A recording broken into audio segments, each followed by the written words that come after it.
it's going to be an important year. It'll be the anniversary of something that happened in 1913. And that will be the appropriate year. On the 100th anniversary of the Federal Reserve, we will repeal the Federal Reserve Act.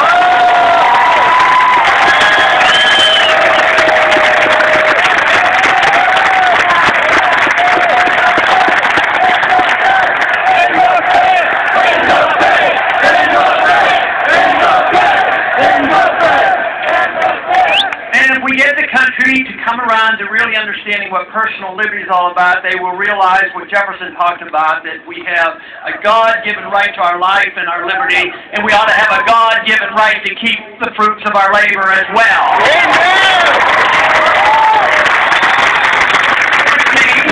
The 16th Amendment needs repealed just as well. Give the incentive to people to work and keep what they earn. Believe me, they will work harder. Today, productive energy is not released in this country. If somebody really wants to get productive, how many jobs are going overseas? There's a lot of U.S. companies right now that are adding jobs, but when you look at it, the jobs are being added overseas. So there is so much we can do here to encourage individuals to come back.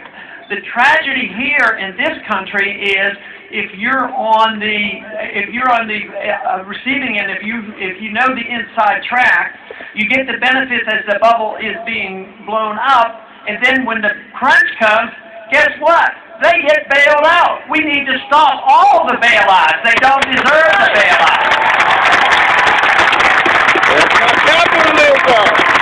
A lot of this has come about maybe because of a misunderstanding of the entitlement system. The entitlement sounds like an entitlement is a right, but an entitlement isn't a right. You have a right to your life. You have a right to ownership of your life. You have a right to your liberty. You should have the right to the fruits of your labor. But entitlement means that you're entitled to somebody else's life or somebody else's productive effort, somebody else's wealth. No, you don't have that.